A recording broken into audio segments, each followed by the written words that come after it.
संत ज्ञानेश्वर महाराज अध्याय 1 ओळी क्रमांक 41।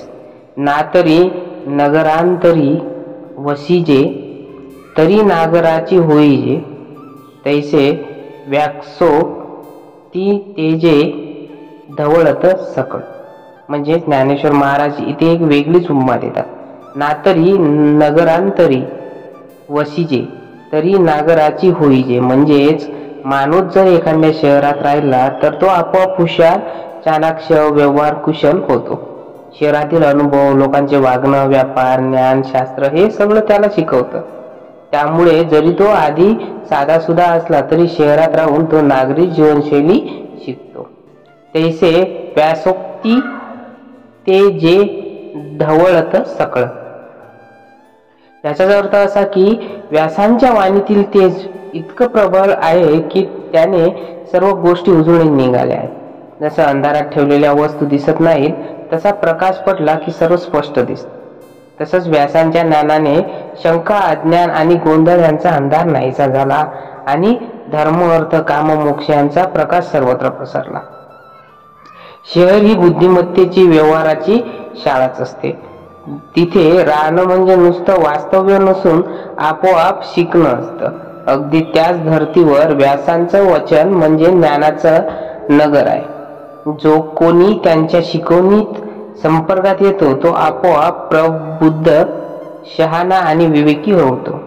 महाभारत आणि गीतेचं स्वरूप असंच आहे।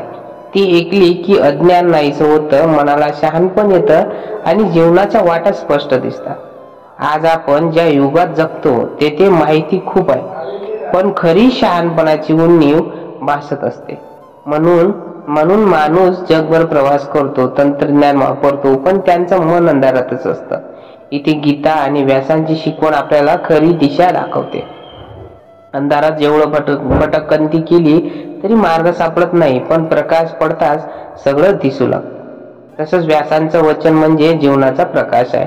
ते आलं की अज्ञान, संभ्रम, भीती निघून जाते आणि सत्याचा मार्ग स्पष्ट होतो। या ओळीचा मुख्य संदेश असा आहे की जसं शहरात राहून माणूस नागरी बुद्धी प्राप्त करतो, तसं व्यासांच्या वचनामधून प्रत्येकाला स्पष्टता, ज्ञान आणि विवेक मिळतो। ओळी क्रमांक 42। की प्रथम वयसा काळी लावण्याची नव्हाळी प्रगटे जैसे आगळी अगना अंगी। म्हणजेच की प्रथम वयसा काळी म्हणजे येथे प्रथम वयसा काळ म्हणजे तारुण्याची सुरुवात। बालपण संपून जेव्हा तरुणपण येते तेव्हा एक नवीन तेज, ताजेपणा आणि मोहकता शरीरावर चढते। म्हणजेच काय की सौंदर्याचा खरा बहर हाच काळच आहे। लावण्याची नव्हाळी म्हणजेच लावण्य म्हणजे सौंदर्य आणि नव्हाळी म्हणजे नव्या पालवीसारखी ताजगी। जशी झाडावर नवीन कोवळी पालवी फुटते तशी तारुण्याची ताजगी दिसू लागते। प्रगटे जैसी आगळी म्हणजे येथे आगळी म्हणजे विलक्षण, वेगळी। त्या काळात दिसणारी शोभा, सौंदर्य हा एक आगळा वेगळा अनुभव असतो जो बालपणात किंवा वृद्धपणात नसतो। अगना अंगी म्हणजे शरीराच्या प्रत्येक भागात तो तेज, तो बहर स्पष्टपणे जाणवतो। म्हणजेच काय, जणू शरीराचा प्रत्येक अवयव नवीन प्रकाशाला उजळून निघतो। ज्ञानेश्वर माऊली म्हणतात, जसं एखादी मुलगी तारुण्याच्या सुरुवातीला पोहोचते तेव्हा तिच्या अंगावर सौंदर्याची कोवळी पालवी येते, ताजेपणा आणि आकर्षणपणा अधिक खुलतं। तसंच व्यासांच्या वचनांनी शास्त्रांच्या सौंदर्याला एक आगळं तेज प्राप्त झाले आहे। बालपणीतील सौंदर्य गोड असतं पण त्यात बहर नसतो। वृद्धापकाळाच्या काळात अनुभव असतो पण ताजेपणा हरवतो। परंतु तारुण्यात जे सौंदर्य फुलतं तेच खऱ्या अर्थाने मोहक असतं।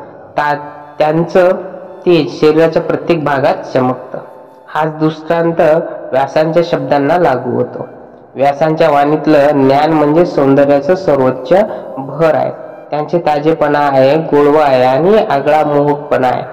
हे वचन ऐकताना मन होऊन जातं, कारण ते केवळ तत्वज्ञान नसून जीवनाला शोभा देणारं, मनाला आकर्षण वाटणारं आणि हृदयाला पवित्र करणारं गोडवा आहे। उदाहरण बघा, जसं वसंत ऋतूतला फुललेला मोगऱ्याचा सुगंध संपूर्ण बागेला एक वेगळीच शोभा आणतो, तसं व्यासांचं वचन संपूर्ण शास्त्रांना एक वेगळं सौंदर्य आणि तेज देतं। थोडक्यात सांगायचं म्हणजे ही ओळ सांगते की व्यासांच्या वचनात ज्ञानांचं तारुण्य उमगलेलं आहे, जे रसिकांच्या हृदयाला मोहून टाकतं. नंतर बघूया ज्ञानेश्वर महाराज ओळी क्रमांक 43. अध्याय 1. ना तरी उद्यानी माधवी घडे, तेथ वनशोभेची खाणी उघडे. आदिला पासोनी अपाडे जियापरी. म्हणजे ना तरी उद्यानी माधवी घडे, म्हणजे माधवी म्हणजे वसंत ऋतू. वसंत आला की बागेत नवे बहर, नवी पालवी, नवे फुल्लारे उमगतात.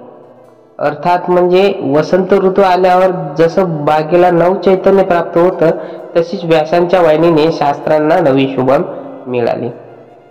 तिथं वनशोभेची खाणी उघडे, म्हणजे वसंत आल्यावर बाग म्हणजे जणू सौंदर्याची खाणच खुलते. प्रत्येक झाड, प्रत्येक फूल वेगळं तेच दाखवतं. म्हणजेच व्यासांच्या भाषेमुळे संपूर्ण ज्ञान संपदा खुलली, ज्यात रस, सौंदर्य, माधुर्य यांची खाण उलगडतं. आदिला पासोनी अपाडे, म्हणजे आधी म्हणजे आधी आणि अपाडे म्हणजेच नंतर. म्हणजे वसंत पूर्वी बाग साधी सुधी असते, पण वसंत आल्यावर तिचा पूर्ण बदल होतो. आधीपेक्षा कितीतरी पटीने अधिक आकर्षक वाढते. जियापरी म्हणजे ज्याप्रमाणे. म्हणजे या सर्व दृष्टांतात व्यासांच्या वचनाला लागू होतो. त्यांच्या शब्दांनी आधीपेक्षा कितीतरी पट अधिक ज्ञान, सौंदर्य, माधुर्य प्रगट झालं. जसं वसंत ऋतू आल्यावर बागेत नवा बहर फुलतो, प्रत्येक झाडावर नवीन पालवी येते, प्रत्येक फूल उमगून सुगंध देऊ लागतं, तसंच व्यासांच्या वचनांनी संपूर्ण शास्त्राला एक विलक्षण तेज आणि सौंदर्य प्राप्त झालंय. पूर्वी ती बाग म्हणजे शास्त्र अस्तित्वात होतीच, पण ती साधी वाटत होती. वसंत आल्यावर तसंच जसं बागेचं खरं सौंदर्य उमगतं, तसं व्यासांच्या वाणीमुळे शास्त्रांचा खरा गोळवा प्रगट झाला. त्यांच्या वचनात अशी शक्ती आहे की आधी ज्यांचं मूल कमी वाटतं त्यालाही ते नवजीवन देतात. ज्ञान, रस, सौंदर्य, माधुर्य ही सर्व गुण त्यांच्या वचनातून बाहेर पडून श्रोत्यांच्या हृदयाला मोहवतात. म्हणजेच व्यासांची वाणी म्हणजे ज्ञानाला उगवणारा वसंतच आहे. उदाहरण बघा, जसं सुकलेल्या झाडांना वसंत ऋतूत नव्या पालव्या येतात आणि बाग सुगंधानं, रंगानं आणि गोडव्याने भरून जाते, तसंच व्यासांच्या एका वचनाने शास्त्र पुन्हा जिवंत होतात आणि रसिकांच्या मनात नवा उत्साह निर्माण होतो. थोडक्यात म्हणजे व्यासांच्या वाणी म्हणजे ज्ञानासाठी वसंत आहे, जी साध्या गोष्टींनाही चैतन्यमय करून सौंदर्याची खाण उघडते. ओळी क्रमांक 44. नाना घनीभूत सुवर्ण, जैसे नाहाळिता साधारण, मंग अलंकारी बरेवेपण निवाडू दावी. म्हणजेच नाना घनीभूत सुवर्ण म्हणजे सोनं जेव्हा केवळ ढिगाऱ्यात किंवा घनीभूत स्वरूपात असते तेव्हा ते फक्त एक धातू वाटतं. म्हणजेच कसं मूळ शास्त्र किंवा ज्ञान जर फक्त गुंतलेलं अपार असतं तर ते सर्वसामान्यांना फारसा आकर्षक वाटत नाही.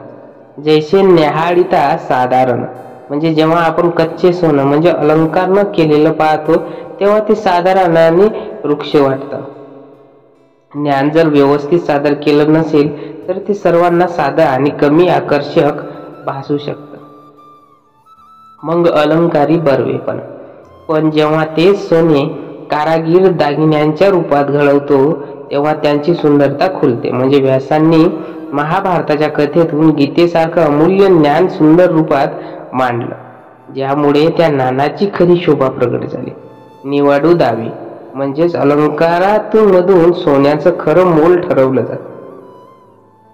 व्यासांच्या भाषा शैलीमुळे ज्ञानाचं खरं सौंदर्य, मूल्य आणि आकर्षण समोर आलं. ज्ञान, शास्त्र, तत्वज्ञान हे सदैव अस्तित्वात असतं, पण ते जर गोंधळलेल्या स्वरूपात किंवा गुंतागुंतीच्या भाषेत असेल तर सामान्य माणसाला त्याच खऱ्या सौंदर्याचं मोल कळत नाही.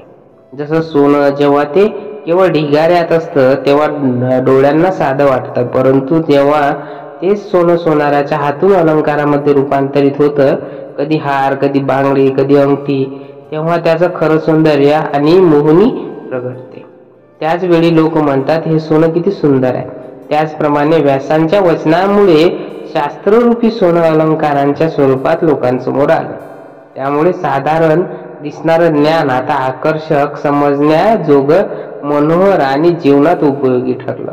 उदाहरण बघा, आजच्या काळातही पहा, जर शालेय मुलाला गणित थेट अवघड सूत्रांनी शिकवलं तर ते त्याला वेगळ्या पद्धतीचं वाटतं. पण जर शिक्षण त्याच सुंदर उदाहरण सादरीकरण करतात, जसं की पैशांची मोजणी किंवा चॉकलेटची वाटणी, तर तोच आकर्षक वाटतो आणि त्यांचं खरं सौंदर्य लक्षात येतं. अगदी तसंच ज्ञान आणि शास्त्र आणि साधं दिसतं, पण योग्य भाषेत योग्य रूपात ते सांगितलं तर त्याचं खरं मोल आणि मोहिनी कळते. थोडक्यात म्हणजे जसं दागिन्यातून सोन्याचं खरं सौंदर्य उमगतं, तसंच व्यासांच्या वाणीमुळे ज्ञानाचं खरं सौंदर्य प्रगट झालंय.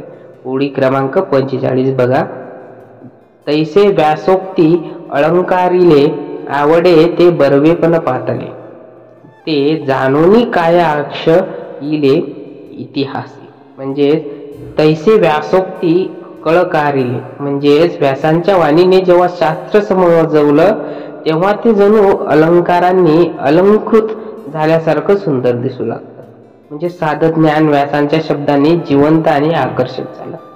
आवडी ते बर्वेपण पातले, म्हणजे जिथे आवड निर्माण व्हावी तेथे व्यासांच्या वचनाने चांगुलपणा, माधुर्य आणि रस प्राप्त झाला.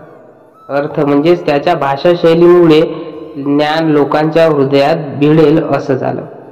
ते जाणूनी काय आश्रयिले, म्हणजे हे पाऊल म्हणजेच त्यांच्या वचनांमुळे सौंदर्य खुललं. हे जाणून पुढील लेखक व कथाकारांनीही त्यांचं मार्गाचा अवलंब केला. म्हणजे व्यासांची शैली आदर्श ठरली. इतिहासी म्हणजे म्हणूनच इतिहास, महाकाव्य, पुराण या सर्वांनी व्यासांच्या वाणीला आपला आधार मानला. भारतातील महत्वाच्या कथा ग्रंथांनी व्यासांचा प्रभाव स्वीकारला. साधं सोनं जेव्हा अलंकारात बदलतं तेव्हा त्याचं सौंदर्य खुलतं. अगदी तसंच व्यासांच्या वचनांमुळे साधं ज्ञान मोहक, आकर्षक आणि सर्वसामान्यांना समजेल असं बनलं. व्यासांची वाणी म्हणजे ज्ञानाला फुलवणारा अलंकार. जे पूर्वी कोरडं किंवा कठीण वाटायचं त्याला त्यांनी गोडवा दिला. लोकांना हवे असलेले गुण, रस, माधुर्य, गोडी आणि उपयुक्तता त्याच्या शब्दांनी सहज प्रगट झाले. यामुळेच भारतातील अनेक ग्रंथकार, पुराणकार आणि इतिहास सांगणारे लेखक यांनी व्यासांच्या पद्धतीला आपला आदर्श मानला. त्यांची परंपरा पुढे चालू ठेवली. म्हणजेच महाभारत ज्या रीतीने समजवलं त्यातून इतर शास्त्र व कथांना प्रेरणा मिळाली. उदाहरण बघा की आज आपण पाहतो, साधं विज्ञान जर थेट पुस्तकात वाचलं तर कठीण वाटतं, पण जेव्हा एखादा शिक्षक ते सुंदर उदाहरण, गोष्टी, चित्र, प्रेझेंटेशन वापरून शिकवतो तेव्हा ते विज्ञान सजीव होतं आणि आकर्षक वाटतं. उदाहरण बघा, पृथ्वी सूर्याभोवती फिरते हा साधा सिद्धांत आहे, पण जर कोणी शिक्षक छोटा बल्ब घेऊन दिवा लावून दाखवतो की कसं दिवस रात्र होतात, ऋतू बदलतात, तर तोच सिद्धांत एक अधिक गोड, समजण्यासारखा आणि लक्षात राहणार. अगदी तसंच व्यासांनी ज्ञानाला अलंकार दिला आणि नुसत्या कोरड्या संकल्पनांना जिवंत दिलं. म्हणूनच पुढील पुराण, इतिहास, कथा या सर्वांनी व्यासांच्या अलंकारयुक्त शैलीला आपला आधार मानला. थोडक्यात म्हणजे व्यासांच्या वाणीमुळे साधं ज्ञान आकर्षक झालं आणि म्हणूनच सर्व इतिहास व कथा ग्रंथांनी त्यांच्या पद्धतीचा आश्रय घेतला. मित्रांनो, व्हिडिओ कसा वाटला प्लीज कमेंट बॉक्समध्ये नक्की सांगा आणि आपल्या फ्रेंड सर्कलमध्ये नक्की शेअर करा. रामकृष्ण हरी.